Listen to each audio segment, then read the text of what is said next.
Found shivering and soaking alone outside his school. A young boy with autism able to wander away from his classroom on a winter's day. What went so wrong? Exposing a system under strain. Good evening. Put yourself in the place of that boy's parents. They want an explanation, and so does the education minister. Just 7 years old, spotted darting through live lanes of traffic. Tonight, the appeals for accountability. CTV's Queen's Park Bureau Chief Siobhan Morris is live in Ajax tonight with more. Siobhan. Well, Zach Rashid's parents were terrified. Their confidence in the school now shaken. They're worried about dropping their son off at school every day. Now we are also hearing a warning from the Ontario Autism Coalition that if there isn't more help from the provincial government, this sort of story could happen again. This stretch of road near Ajax Pickering Hospital is packed with terrifying what-ifs for Kareem and Neelam Rashid. And every time we come down here now, it just brings that memory of our son dodging traffic in a snowstorm. It was on January 9th, their son Zach, who has autism, slipped out of school. He's supposed to have dedicated support. Zach is only 7, outside in just a t-shirt and pants in the winter chill. It's upsetting. It's every parent's nightmare. Yuki Chan's neighbors spotted Zach running through this wooded pathway. She just say, hey, I noticed there's a boy running down the pathway, and I think I noticed him from the previous incident. An incident Zach's parents were never made aware of. This time, the Rashids were told he'd only been missing for 3 or 4 minutes. The boy's school in the top left of your screen. This is all the ground he covered that day. His parents and neighbors say it was more like at least a half hour he was in the cold. The women went outside to try and help the boy. By then, he was running across lanes of live traffic. Chan grabbed him and threw her coat on him. He seems cold because when we found him, he was shaking and he's soaked from head to toe. His parents weren't told any of this until he was safely back at school. The Durham District School Board says their immediate focus was on ensuring Zach's safety and that he had temporarily moved away from his support personnel. Explaining to them why this is not okay for a 7-year-old boy to be unattended for 35 minutes. For them to acknowledge that, something went wrong here today. No parent should have to go through that. Zach's parents believe they should have been called, police and EMS too. We have protocols in place with the school. They are fully aware of what has to be followed as part of Zach's plan when events like this happen. That plan wasn't executed anywhere close to that. Education Minister Stephen Lecce says what happened to Zach Rashid is unacceptable and should have never occurred. I've asked the board to provide a full account of the incident and to develop a plan to ensure this never happens to any student again. But the Ontario Autism Coalition and education workers say Queen's Park has a role to play too. The money allocated by the government to school boards to hire workers allows only for minimal supports for students. This doesn't keep kids safe, and it doesn't lead to success.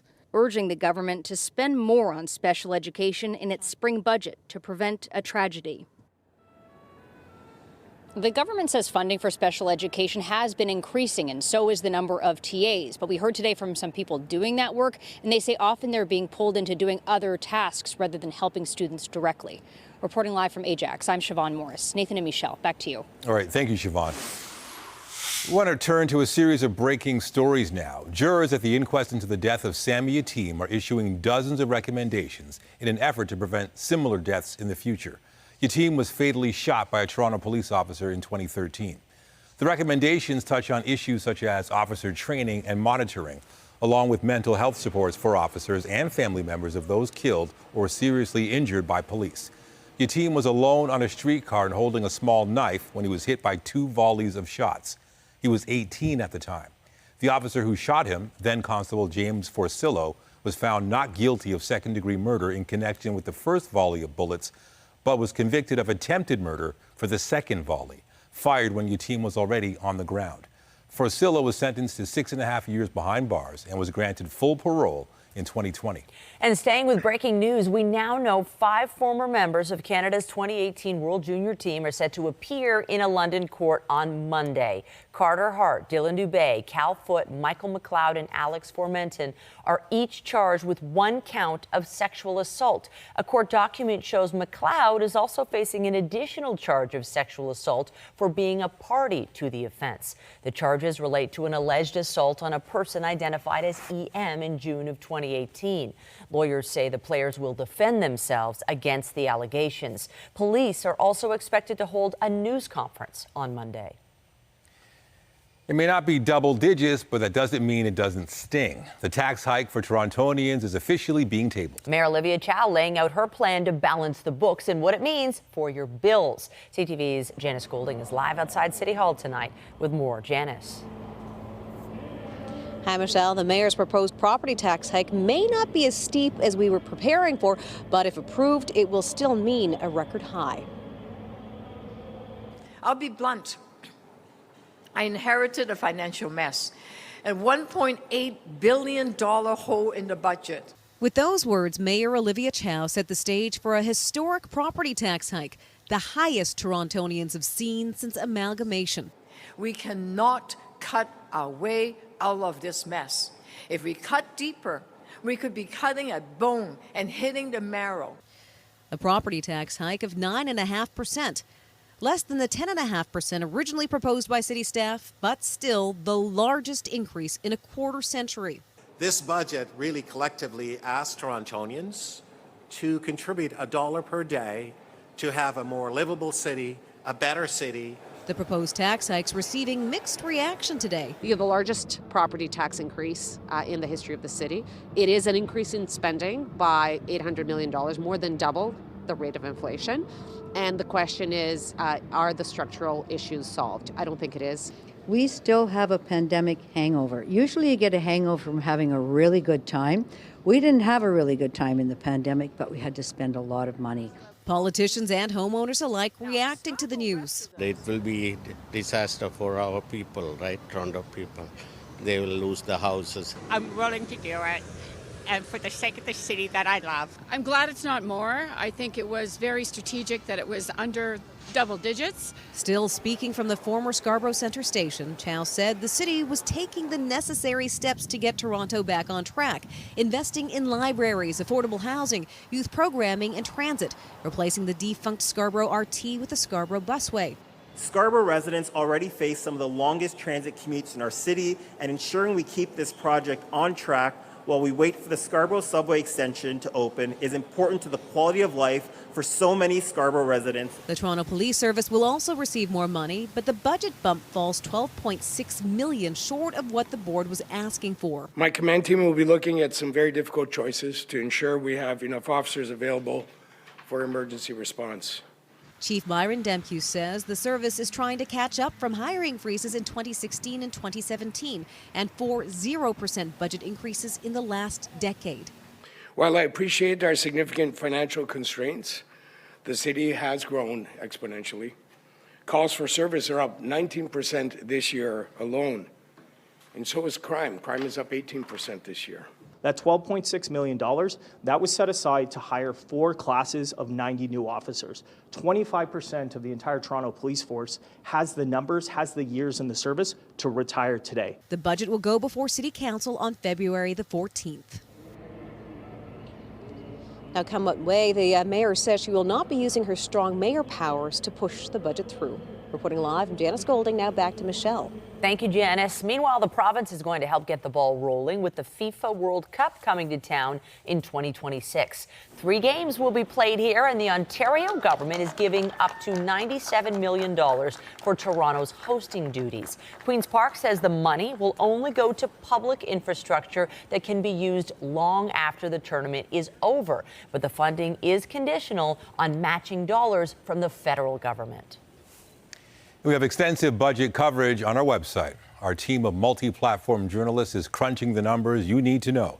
Make sure to visit ctvnewstoronto.ca and download the CTV News app. Here's a live look at the city. There's a shot of Nathan Phillips Square. There are some events happening linked to NHL All-Star weekend, but right now it's just public skating. Still cloudy, but the clouds will move out tomorrow. Let's take a look at how conditions are right now in our satellite radar. And you can see that cloud cover, the overcast there, that is going to eventually move out. Right now we're above seasonal, 3 in Oshawa, 4 in Toronto, 4 in Milton. There is a bit of a wind chill making it feel a little bit cooler, but still above the freezing mark. And overnight we're going to be stable at +1. There's a bit of a wind chill once again, clouds, but the clouds are going to clear And the sunrise tomorrow is going to last throughout the entire day. I'll give you those details in the long-range forecast a little bit later in the show. An update now on a story we mentioned yesterday. Police have arrested the suspect in a random stabbing this week downtown. Investigators say 43-year-old Aaron Chowanchuk of no fixed address stabbed a victim with a syringe Tuesday near Yonge and Dundas. Police say the pair did not know each other and the victim was taken to hospital to be assessed. Chowanchuk was arrested yesterday and charged with aggravated assault, assault with a weapon, and failed to comply with release order. A warning about some of the disturbing details in this next story. Kenneth Law facing his first court appearance relating to his upgraded charges of first-degree murder. We're learning more about Law's alleged activities online. As CTV's John Woodward reports, 2 family members of someone who died by suicide turned their grief into an investigation. After Joe Nihil's death by suicide in 2020, his mom, Catherine Adenican, and sister-in-law, Melanie Seville, dug into a website he'd mentioned in his final letter, an online pro-suicide forum that CTV News is not naming. It was pretty disturbing.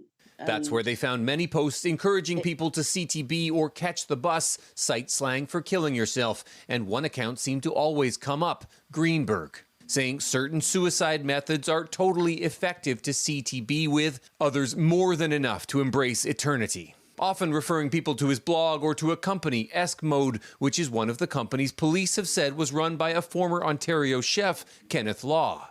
Law now faces 14 counts of first-degree murder and 14 counts of aiding and abetting suicide. The pair believe that Greenberg and Law are one and the same and messaged him directly. I said how much I weighed, and he was telling me how much of the substance I've needed, and he was more than happy to sell it to me.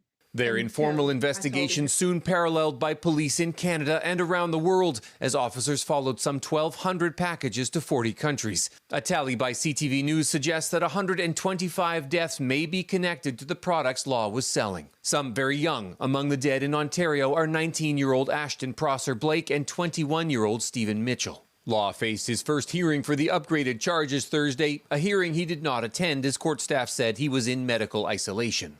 Law, who is in custody, has long held he was providing a service to those who needed it and is not legally responsible for what someone does with his products. Law faces no charges outside of Canada, though Adenican and Seville believe he should. What gives them the authority to decide what's right for somebody else in a crisis? Adenican and Seville say they found Joe Nihil bought his deadly product from someone other than Kenneth Law, who may not have been the only alleged seller trawling a website offering deadly products to troubled people. John Woodward, CTV News. Some important news to bring you tonight about your health. New research taking the pulse of Canadians, and the results are unsettling. Rates of cardiac arrest affecting more of us, including many younger people. Here's CTV's Pauline Chan. I had just been admitted into the swing door. I call the swing doors, the emergency room, into the examination room, and that's where I collapsed. So the cardiac arrest would be, that was, my heart had stopped.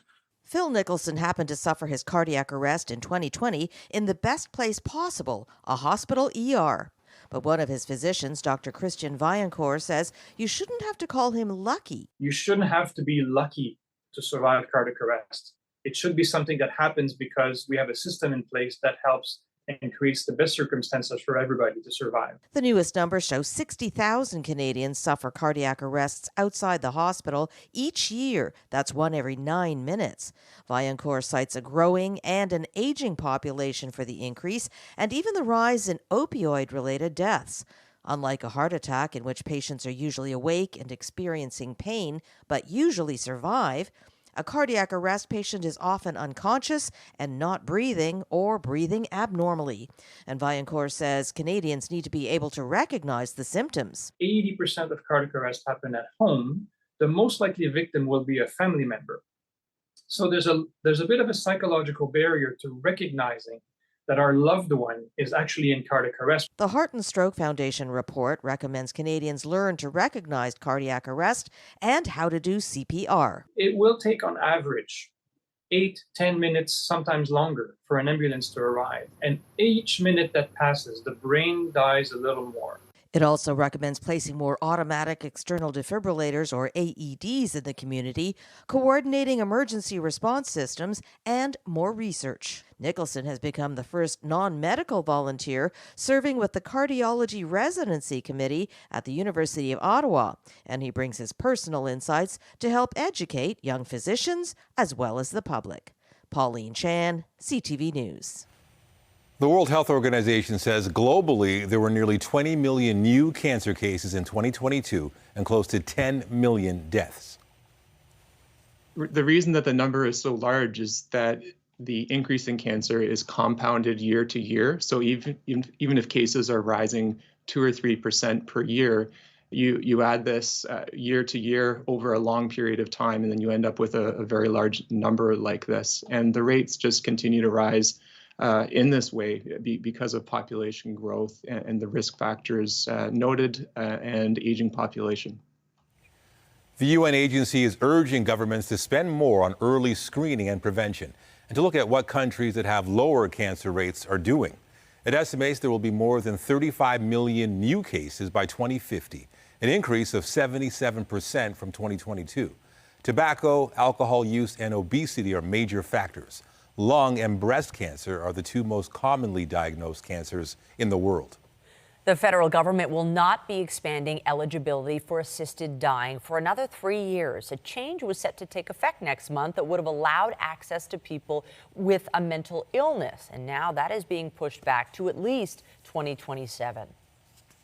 It will allow in 2 years for there to be a parliamentary review to assess the state of readiness of the system at this time.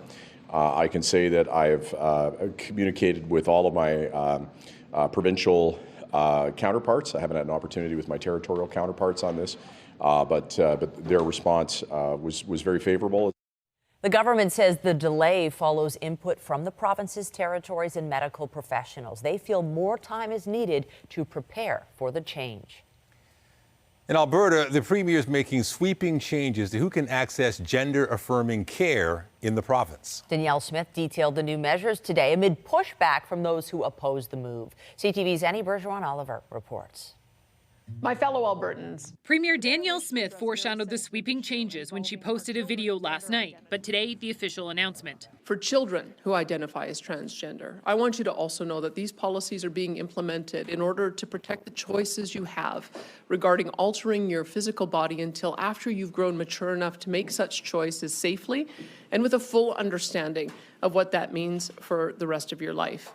The Alberta government's new policy on gender-affirming care bans top and bottom surgery for all children under 17 and hormonal treatment and puberty blockers for anyone 15 and under. Alberta parents will have to give permission before students 15 and under can change their name or pronoun at school, and they'll also have to opt in to all classes about sex education, orientation, and gender identity. We're going to force kids down a pathway of puberty that is not in their best interest, that causes them further suffering, when we have an intervention that is ready to help those kids out, provided alongside a qualified physician. Luce Evans started puberty blockers at 15 and had top surgery at 17. Changes, he says, drastically improved his life. He was not happy. He hated his body. He wasn't comfortable with how he looked. If I didn't have the ability to transition, I don't think I'd be around right now.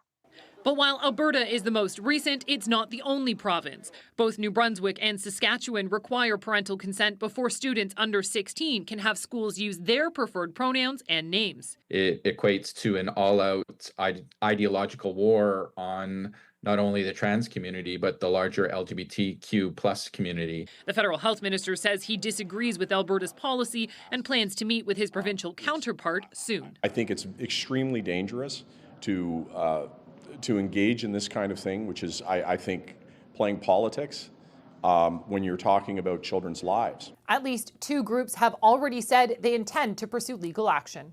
Annie Bergeron-Oliver, CTV News, Ottawa. To the Middle East now, where Israel says it has dismantled Hamas in Khan Yunis. The Israelis have been waging an intense campaign in and around the city in southern Gaza. The defense minister said today his forces are achieving their missions there, but residents reported stiff resistance. Israel says it will now also move on to Rafah. Over half of the territory's 2.3 million people are sheltering there. Gaza health officials say more than 27,000 people have been killed since the war began.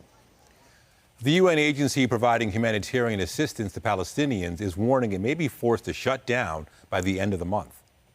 UNRWA's life-saving services to over three-quarters of Gaza's residents should not be jeopardized by the alleged actions of a few individuals. It is a matter of extraordinary disproportion. Several countries, including Canada, have suspended funding to the agency amid allegations several of its members were involved in the deadly October 7th Hamas attack in Israel. 1,200 people were killed and about 250 others were taken hostages. The European Union announced a major aid package for Ukraine today. EU leaders agreed unanimously to provide $72 billion.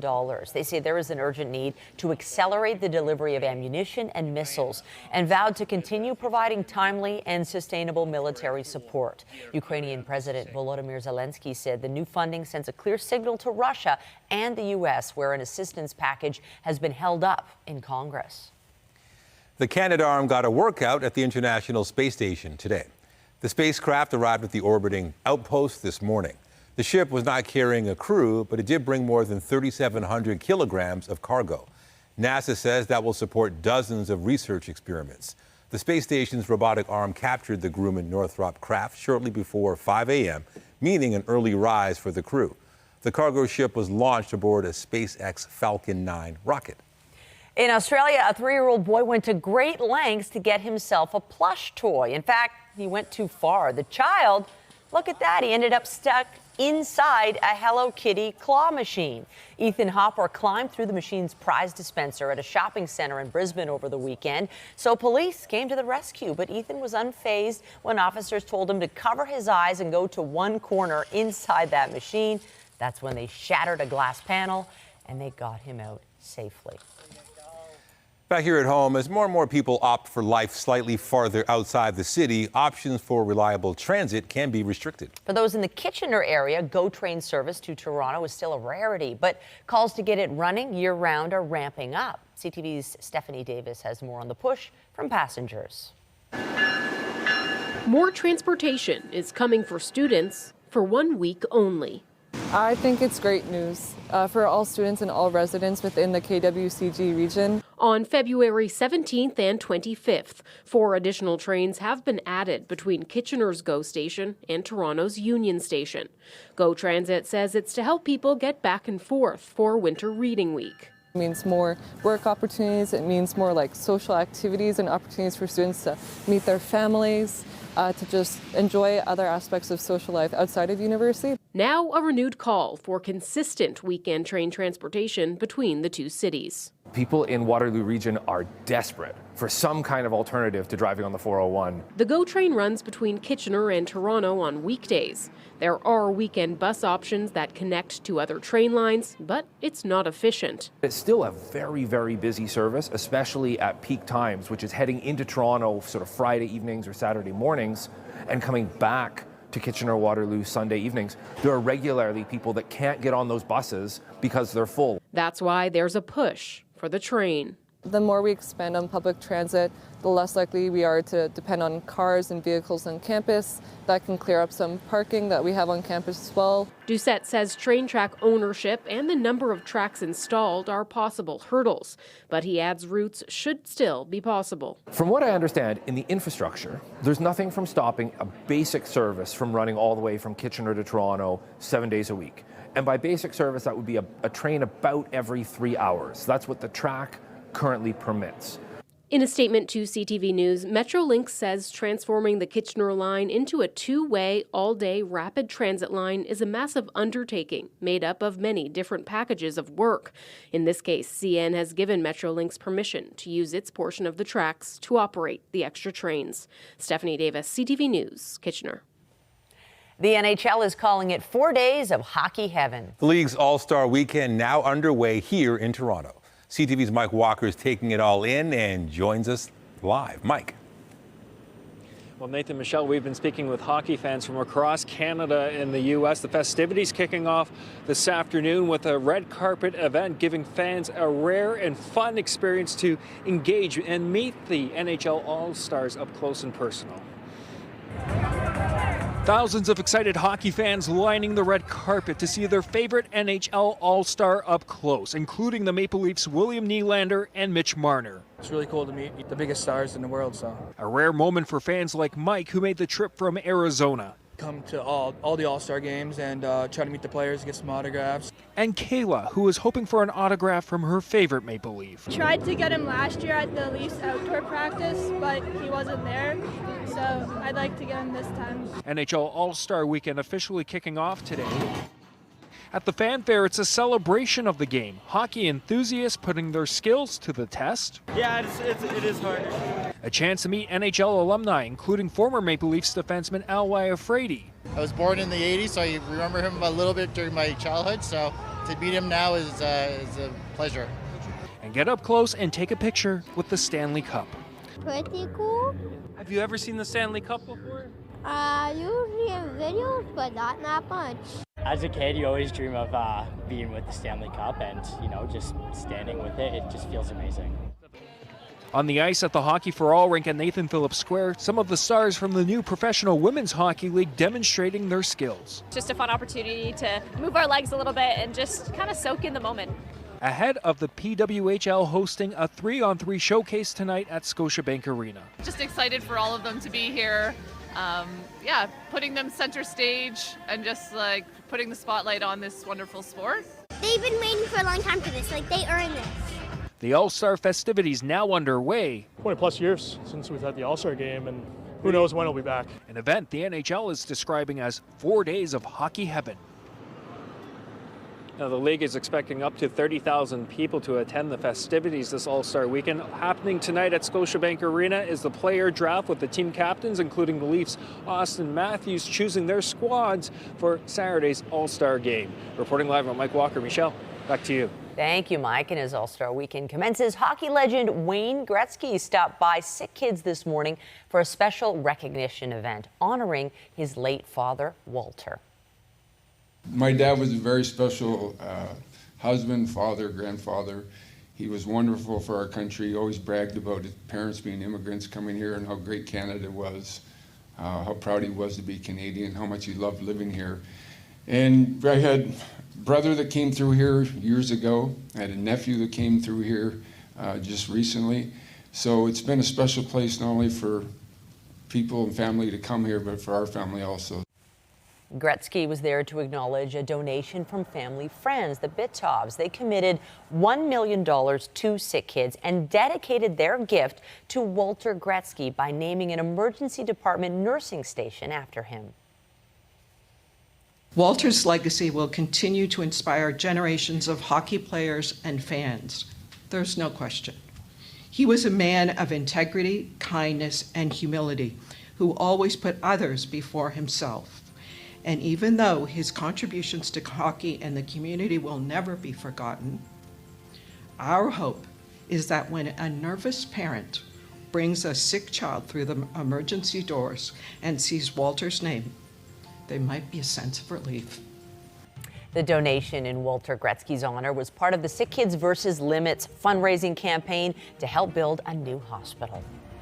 Coming up, a key challenge in Canada's quest to go electric. Can we build the charging infrastructure to support the switch to emission-free? The road to powering the vehicles of the future in part 2 of our 3-part EV series.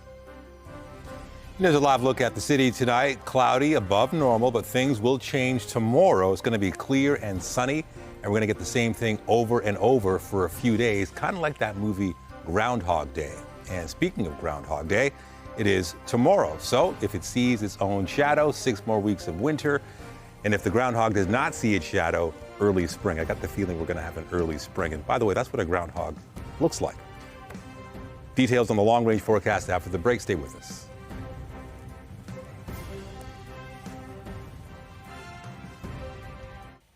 Police and community members kicked off the 30th anniversary of Black History Month.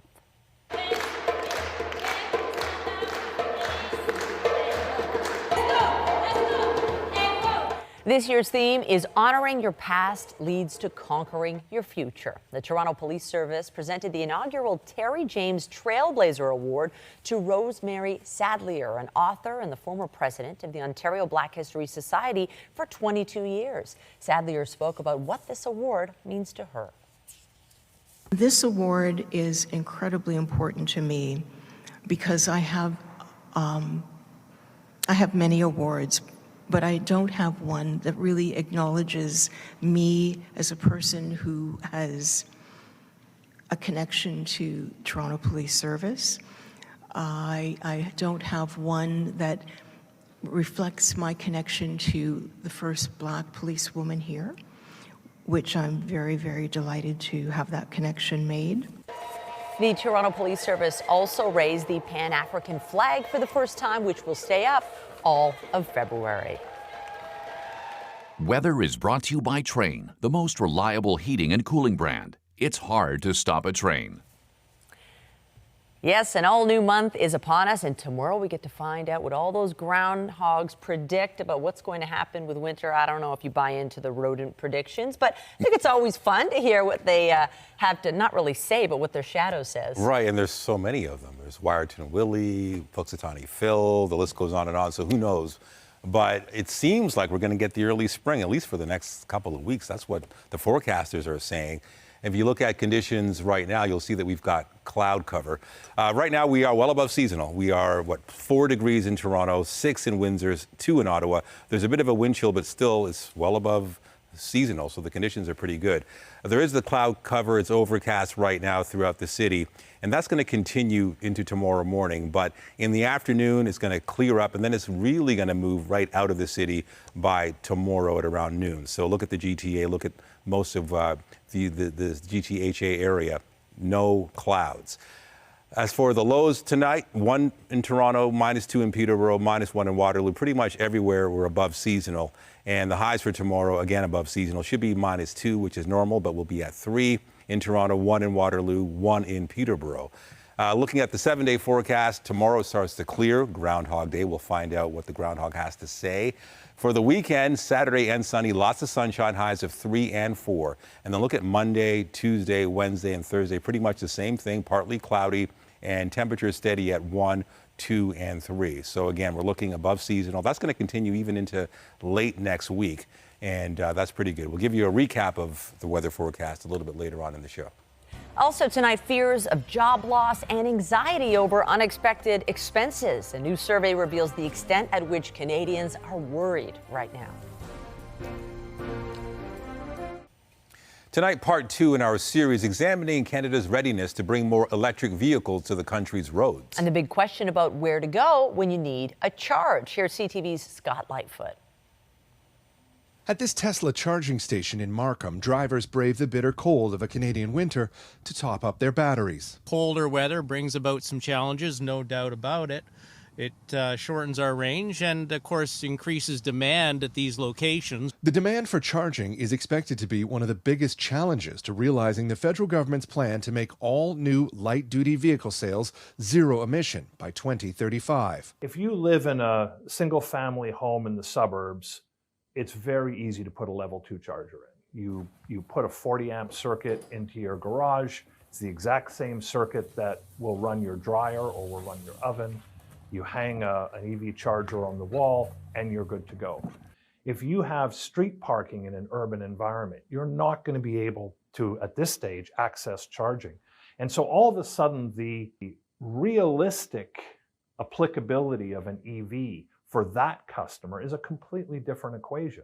Manny Alter knows a bit about that equation. One of the biggest hurdles for the clients that I speak to is how am I going to charge this vehicle and how am I going to be able to get around with it?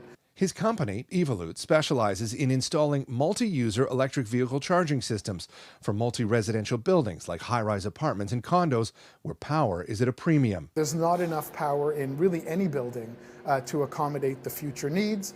The fact of the matter is the average EV driver doesn't really need more than 1 to 3 hours per session or per evening to charge their vehicle. So if the average person is parking their vehicle for 6, 12, 8 hours per session or per evening, then we should be able to share that power. And that's what this system essentially is doing. But even those drivers who have a home charging setup may also need a place to recharge while on the road. To support the 2035 goal, it's estimated that Canada will need more than 440,000 chargers. Currently, there are just 25,000 across the country. By the end of 2024, I think we're going to have nearly 500 in our Green Pea parking lots and almost 150 on street. And that adds to a system that's already about 1,800 chargers, many of them private, but publicly accessible across the city. Even before the federal government announced its mandate, the City of Toronto was already planning to accommodate more than 220,000 plug-in electric vehicles by 2030. For a lot of people, they won't need to charge their vehicle every day, just like you don't need to fill up your car with gas every day.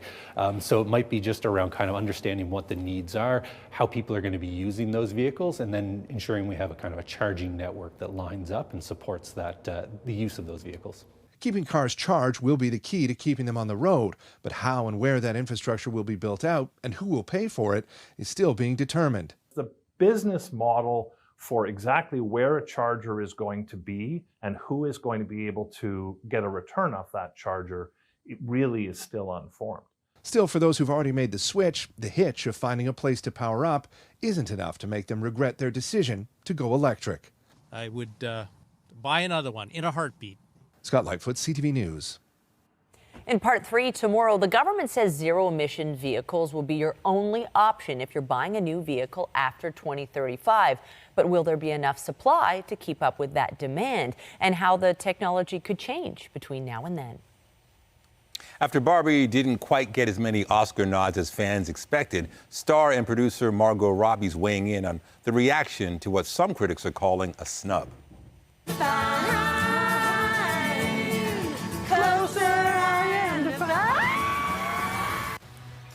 The summer blockbuster received 8 Oscar nominations, including Best Picture, but Robbie didn't get one for Best Actress. She says the mission of the movie was to affect culture, and that's the biggest reward for her. Robbie suggested she's more upset about director Greta Gerwig not receiving a nomination for Best Director. Hello! Hello! And while he's up for Best Actor at this year's Oscars, Cillian Murphy has reportedly joined a follow-up to one of his earlier projects, 28 Days Later. The 2002 film told the story of a zombie apocalypse hitting the UK. And now The Hollywood Reporter says a movie titled 28 Years Later is in the works from director Danny Boyle. Murphy is executive producing, but it's not clear yet if he'll also act in the sequel. And speaking of sequels, the second Beetlejuice movie now has a name and a release date. We've previously reported plans for a follow-up to the 1988 original, starring Michael Keaton, Winona Ryder, and Catherine O'Hara. They're expected to return for Beetlejuice 2024 AD, which will hit theaters September 6th.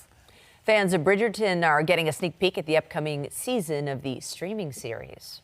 Your eyes. A most remarkable shade of blue.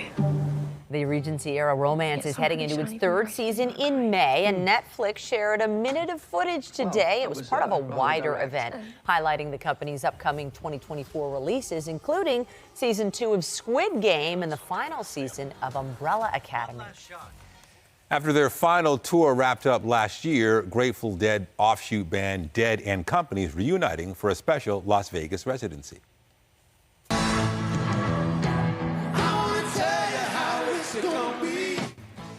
The band will take over the Sphere in Las Vegas for a series of shows throughout May and June. Dead and Company includes legends Bob Weir and Mickey Hart, alongside new members including John Mayer. They'll move into the Sphere after a residency by U2 comes to an end in March. Country star Luke Combs is expected to be among the performers at this Sunday's Grammy Awards alongside a special guest. You got a fast car, and I want to take it to anywhere. Combs scored a major hit with his cover of Tracy Chapman's 1988 classic Fast Car. Chapman had previously said she supported Combs' take on the song, and now Variety reports she's set to duet with him at Sunday's show. It would mark a rare appearance by Chapman, who mostly stays out of the public eye. The Recording Academy didn't comment. Formula One's most successful driver of all time is on the move. Lewis Hamilton will race for Ferrari on a multi-year deal starting in 2025. The seven-time world champion activated a release option in his contract with Mercedes that was signed in August. The British driver says it was one of the hardest decisions of his life, but felt it was the right time to make the move. On the next CP24 Breakfast, we're exploring the latest indoor and outdoor design live at the Home and Backyard Show at the International Center. CP24 Breakfast up first at 5:30. Every time we come down here now, it just brings back that memory of our son dodging traffic in a snowstorm. Updating our top stories, the parents of a 7-year-old boy with autism are speaking out after he left his Ajax school unnoticed last month. Members of the public spotted him in traffic and brought him to safety. The education minister said what happened was unacceptable. Jurors at the coroner's inquest into Sammy Hatim's 2013 death have issued recommendations aimed at preventing similar incidents in the future. They touch on issues like officer training and monitoring and expanded mental health supports. Hatim was alone, holding a knife on a streetcar when he was shot by then Constable James Forcillo. Forcillo was convicted of attempted murder and sentenced to 6.5 years behind bars. He received parole in 2020. And we now know 5 former members of Canada's 2018 World Junior team are set to appear in a London court on Monday. They're each charged with sexual assault, with one facing an additional charge for being a party to the offense. The charges relate to an alleged assault in 2018. Lawyers say the players will defend themselves against the allegations. Remember to keep up to date day and night through our website, ctvnewstoronto.ca, and by downloading the CTV News app. And if you have a news tip, photos, or video of breaking news, let us know. In business, a new report shows many Canadians are worried about their current and future finances. With more, here's Jacqueline Hansen from B&M Bloomberg. Canadians are feeling the pressure of the rising cost of living, the slowing economy, and interest rates at a more than 20-year high, and it's causing some to worry about their financial security. According to a new report by the Angus Reid Institute, half of Canadians under the age of 55 worry they will lose their job if Canada's economy gets worse. And even if that's not the case, the financial squeeze many are experiencing is forcing them to sacrifice their future financial security by not saving money for retirement. 2 in 5 surveyed say they don't have enough money to contribute to a TFSA or RRSP. Let's take a look at some of the closing market numbers for today. The Canadian dollar is trading higher, almost 1/3 cent to 74.69 cents U.S. West Texas Intermediate oil declined $2 to a bit below $74 U.S. a barrel. As for stock markets, the TSX gained 97 points to end the day at 21,119.21. That is the latest in business. I'm Jacqueline Hansen of B&M Bloomberg. And as Jacqueline mentioned, she mentioned that Angus Reid survey on affordability. Well, it also unveiled some pretty widespread anxiety among Canadians about losing their job. 42% of all respondents said job loss is a concern. The number jumped to 50% when looking at people ages 35 through 54 years old. Concerns are highest in Ontario and BC, while those in Quebec feel most secure. ServiceOntario outlets opened in 6 Staples stores across the province today. The new locations are in Scarborough, Oakville, Newmarket, and Welland, alongside 2 in southwestern Ontario. They're part of a pilot program the province says will improve customer service and increase convenience with longer operating hours. The opposition NDP have called for more clarity from the Ford government on how the deal with Staples came together. The province says it engaged over a dozen retailers in its selection process, and no government-run stores will be impacted. Air Transat says a tentative agreement it had reached with its flight attendant union has been rejected by a majority of members. CUPE represents 2,100 cabin crew at the airline. About 82% of votes cast opposed ratifying the deal, now for a second time. Air Transat says that doesn't mean a strike is happening yet, and its operations are continuing as planned as bargaining resumes. TikTok is sounding a little less musical today after Universal ended its deal with the social media platform. The two companies were unable to reach an agreement on licensing Universal's catalog past the end of January. That means songs from big names like Taylor Swift, Drake, and Harry Styles are no longer available, and existing content using those tracks will be muted. Universal says TikTok isn't compensating artists enough. TikTok says UMG is being greedy. The Business Report is brought to you by Canadian Western Bank, the bank built for business. The Toronto Zoo says it welcomed a new pair of young mammals. You may not have heard of their species before, but the zoo is hoping the public will help name them. The zoo shared these photos of two young tamanduas, one male and one female. They're also known as lesser anteaters and are native to South America. The zoo is asking anyone who'd like a say in their name to vote online by Tuesday. The name options include, among them, Swift and Kelsey, Barbie and Ken, and a few other familiar male-female pairings from animated titles. I don't know, I kind of like Barbie and Ken. Timely. That's a good one. Also, Swift and Kelsey, they seem to be making a good couple. I was thinking, should we name our groundhog graphic? That'd be something. All right, let's take a look at how things are. The satellite radar. We got cloud cover. That's going to move out eventually. Right now, we're above seasonal 4 in Toronto, 2 in Peterborough, 2 in Hamilton.